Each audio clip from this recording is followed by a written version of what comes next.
દોસ્તો મારી ગુજ્જુની મોજ ચેનલમાં આપનું સ્વાગત છે। આજના વિડીયોમાં આપણે વાત કરવા જઈ રહ્યા છીએ કે શું ફાઇનલી ગુડ ન્યૂઝ આવી ગયા હતા, કોના ગુડ ન્યૂઝ હતા। અને દોસ્તો બચ્ચા પાર્ટીની સ્કૂલ ચાલુ થઈ ગઈ છે। નવા બેબી માટે આજે કપડાની શોપિંગ કરી તો દોસ્તો એ કોનું બાળક હતું અને રાકેશભાઈને લોકોને કીધા વગર આજે ગુડ ન્યૂઝ લઈ આવ્યા, તો એ બધી જ માહિતી મળશે તમને આપણા આ વિડીયોમાં। મારી ચેનલ પર નવા હોય તો ચેનલને ફટાફટ લાઈક શેર અને સબસ્ક્રાઇબ કરી દો। Full video in life of Thakor channel. તો ચાલો દોસ્તો હવે વધારે રાહ ન જોતા આપણે વિડીયોની શરૂઆત કરી દઈએ છીએ। તમે વિડીયોમાં લાઈવ જુઓ કે બચ્ચા પાર્ટી તો આજથી હવે સ્કૂલ જવાની શરૂઆતમાં લાગી ગયા છે। તેમના મમ્મી તો જુઓ ફણગાવેલા મઠ ખાઈ રહ્યા છે। પગની તકલીફ છે એ તો ડોક્ટરે કહ્યું છે। વિતાંશ તો અહીંયા કેટલું સરસ મજાનું રમી રહ્યો છે અને સરસ મજાના પૂનમ ભાભી જોડે વાલથી રમી રહ્યો છે।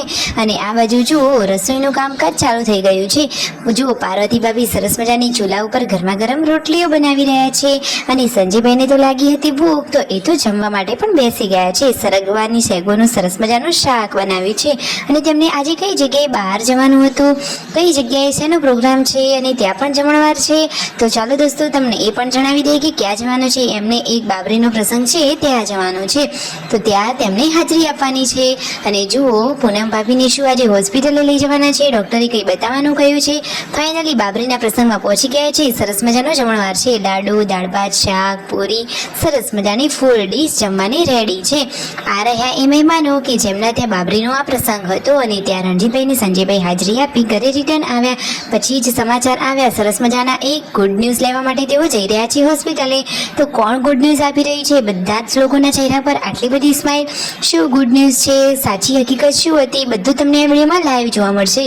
તો દોસ્તો તેમને ત્યાં જે બહેન થાય છે મામાના દીકરી સરોજબેન, એમને ત્યાં ગુડ ન્યૂઝ હતી। તો ફાઇનલી પાર્વતી ભાભી, સંજયભાઈ અને રણજીતભાઈ થાર ગાડી લઈને પહોંચી ગયા છે હોસ્પિટલે। બધા જ લોકોના ચહેરા ઉપર ખુશીઓ જોવા મળી રહી છે। તો જુઓ સરસ મજાનો બેબી બોય છે, તો તમે પણ એમને કોંગ્રેચ્યુલેશન્સ વિશ કરો। સંજયભાઈએ હાથમાં તેડી રમાડ્યું ને પછી પાર્વતી ભાભીએ પણ આ ભાણાભાઈને હાથમાં લઈ લીધા છે। તો ફાઇનલી અહીંયા સટલાસના તેઓ હોસ્પિટલે પહોંચી ગયા છે। જુઓ નજીકથી તમને એમનો ફેસ પણ બતાવી દીધો છે। તો ફાઇનલી બધાના ચહેરા ઉપર ખુશીઓ છવાયેલી જોવા મળી રહી છે।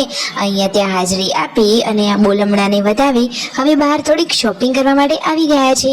છોટો બેબી માટે શોપિંગ કરવાનું છે। જુઓ પાર્વતી ભાભી કહે છે કે ગઈ વખતે વીયુ માટે શોપિંગ કરવાની બાકી રહી ગઈ હતી નાના નાના કપડાઓની, આ વખતે ઓલરેડી એડવાન્સમાં જ છોટું બેબી આવવાનું છે, તો એની એડવાન્સમાં જ શોપિંગ કરી લઈએ। તો જુઓ નાના નાના કપડાં અને એવી શોપિંગ કરવા માટે આવી ગયા છે। તો સરોજબેનને જે આ ભાણાભાઈ આવ્યા છે એમના માટે પણ સરસ મજાના નાના નાના કપડાં લઈ લીધા છે। પાર્વતી ભાભીએ તો સરસ મજાની બ્લુ કલરની સાડી વેર કરી છે। હવે થાર ગાડીમાં બેઠા અને અહીંયા સરસ મજાની કુલ્ફી થોડી ખાધી, આટલી ગરમીમાં કુલ્ફી તો ખાવી જ પડે ને। અને ફાઇનલી જુઓ આ ટેટુ તેઓ બતાવી રહ્યા છે તેમના આ રજુભાઈને, તો એ ટેટુ આખો નિહાળી રહ્યા છે ને કહે છે કે સરસ ટેટુ બનાવ્યું છે। પાર્વતી ભાભી તો અહીંયા હોસ્પિટલમાં બેઠા છે અને જો હવે બોલમણું પૂરું કરી અને ઘરે જવા માટે નીકળી રહ્યા છે।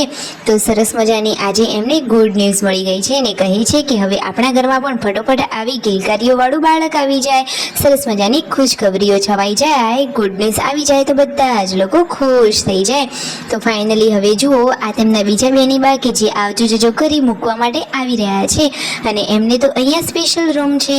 તો બેબી પણ એકદમ હેલ્ધી છે અને બેબીની માતા એટલે કે સરોજબેની બાની તબિયત પણ સરસ છે। તો પાર્વતી ભાભીએ તો સરસ મજાનું પર્સ પણ ભરાવી દીધું છે। ઘરે આવ્યા અને આજે રાકેશભાઈ અને શિલ્પા ભાભી સાથે આટલું જોરદાર જબરજસ્તનો પ્રેન્ક કરી લીધો। શું કહ્યું તમને ખબર છે? એમને તો એમ કહ્યું કે અમે તો હોસ્પિટલે આવ્યા છીએ, રીલ્સ જોઈ લો, છોટું બેબી આવી ગયું છે, તમે કેમ નથી આવ્યા, ડાયરેક્ટ હોસ્પિટલે જાઓ। આ રીતે એમની સાથે મજાક મસ્તી કરી પછી પૂનમ ભાભીએ એમની સાચી હકીકત જણાવી જ લીધી કે અરે એવું કશું જ નથી, હું તો અત્યારે ઘરે છું। શિલ્પા ભાભી અને રાકેશભાઈ તો એ વાતની સાચી જ માની ગયા હતા। ઘરે આવીને શિલ્પા ભાભી કહે છે કે અમારી સાથે તમે આજે જોરદાર પ્રેન્ક કર્યો, અમે તો બ્લોગમાં પણ કહી દીધું હતું કે આજે તો છોટું બેબીના ગુડ ન્યૂઝ આવી ગયા છે અને પછી ઘરે આવે ત્યારે ખબર પડી કે એવું કશું ન હતું અત્યારે। તો જુઓ શિલ્પા ભાભી કહે છે કે અમને તો એમ હતું કે અમારે તો ઘરે જઈને ડેકોરેશન કરવું પડશે। પાર્વતી ભાભીનો ટેટુ રણજીતભાઈએ કેવું દોરાવ્યું છે તમે જોયું, એમને તો પારો લખાવ્યું છે અને રાતનું જમવાનું રેડી થઈ રહ્યું છે। બધા જ લોકોએ આખો દિવસ હસી ઉલ્લાસથી સરસ મજાનો વિતાવ્યો અને એસબી હિન્દુસ્તાનીમાંથી પણ જો એમના ફેમિલીનો ફોન આવ્યો હતો કે તમે તો જોરદાર પ્રેન્ક કરો છો, બધા માટે આ તો મોટો પ્રેન્ક થઈ ગયો। Like, share and subscribe.